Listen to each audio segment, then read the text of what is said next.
નમસ્કાર, સમાચારો સાથે હું છું જયેશ. નજર કરીશું સાબરકાંઠામાં બીઝેડ ગ્રુપ સહિત 4 પોન્જી સ્કીમના સંચાલકો સીઆઈડીની પકડથી દૂર છે. બીઝેડના ભૂપેન્દ્ર ઝાલા સહિત અન્ય પોન્જી સ્કીમના સંચાલકો અને સીઈઓ હજુ પણ ફરાર છે.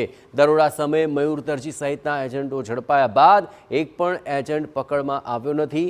સીઆઈડીની અનેક ટીમ આરોપીઓની ધરપકડ માટે સક્રિય છતાં આરોપીઓ પોલીસ પકડથી દૂર છે. આરોપીઓને ઝડપવા માટે કડક તપાસના સીઆઈડીના દાવા વચ્ચે હાથ તાળી આપી દેવાય. જ્યાં કરોડોનું રોકાણ કરાવનારા એજન્ટો અને પોન્જી સ્કીમના સંચાલકો હજુ ઝડપાયા નથી. હરસિદ્ધિ ગ્રુપ અને આરકે પોન્જી સ્કીમના સંચાલકો પણ પોલીસ પકડથી દૂર છે.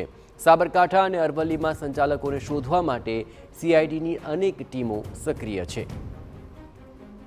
અને આ સમગ્ર મામલે વધુ વિગતે વાત કરવા જોડાઈ રહ્યા છે TV9 સંવાદદાતા અવનીશ. છેલ્લા ઘણા સમયથી આ તપાસ ચાલી રહી છે, પણ હજુ પણ જે મુખ્ય ભેજાબાજો છે તે પકડથી દૂર છે. તેમને પકડી પાડવા માટે શું કાર્યવાહી હાલ ચાલી રહી છે? જયેશ, વાત કરવામાં આવે તો લગભગ 20 દિવસ કરતા વધુ સમય જે છે તે આ ફરિયાદો નોંધ્યા થઈ ચૂક્યા છે અને તપાસ જે છે તે અનેક ટીમો દ્વારા હાથ ધરવામાં આવ્યો તે પ્રકારનો પણ દાવો કરવામાં આવી રહ્યો છે. પરંતુ જે રીતે ફરિયાદો ત્યારબાદ પણ વધુ નોંધવામાં આવી હતી, એટલે કે બીજેડ મામલાની જે ફરિયાદ નોંધવામાં આવી હતી તે બાદ પણ અન્ય 3 પોન્જી સ્કીમો સામે પણ ફરિયાદ નોંધવામાં આવી હતી. જે 3 પોન્જી સ્કીમો સામે ફરિયાદ નોંધવામાં આવી તે પણ આરોપી ઝડપાયા નથી કે બીજેડ ગ્રુપના અન્ય જે એજન્ટો કે જે આરોપીઓ દર્શાવવામાં આવે છે તે પણ ઝડપાયા નથી. એટલે કહી શકાય કે જે આરોપીઓને પકડવા માટેનો પ્રયાસ હાથ ધર્યો છે, આ દરમિયાન આ આરોપીઓ જે છે તે જાણે કે વધુ સચેત હોય તે પ્રકારે તેઓ પોલીસની પકડથી દૂર રહેવામાં છેલ્લા 20 દિવસ કરતા વધુ સમયથી સફળ રહ્યો તે પ્રકારની સ્થિતિ જોવા મળી રહી છે.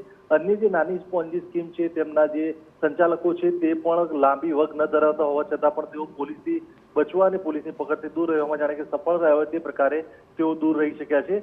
એટલે કહી શકાય કે જે પ્રકારે રોકાણકારોની આશા હતી કે આરોપીઓ જે છે તે ઝડપથી ઝડપાઈ જાય અને પોતાના રોકાણને લઈને જે એક્ટ મુજબ પોતાનું રોકાણ પરત મળી શકે છે તે પ્રકારની જે આશા હતી તે આશા ફળીભૂત થાય તેની આશા હજુ પણ લગાવીને રોકાણકારો બેઠા છે. એટલે શક્ય છે સીઆઈડી ક્રાઇમની ટીમો જે પ્રકારે કાર્યવાહી કરી રહી છે તે ઝડપથી આરોપીઓ સુધી પહોંચી અને ધરપકડ કરી દર્શાવે તેની પણ રાહ જોવાઈ રહી છે.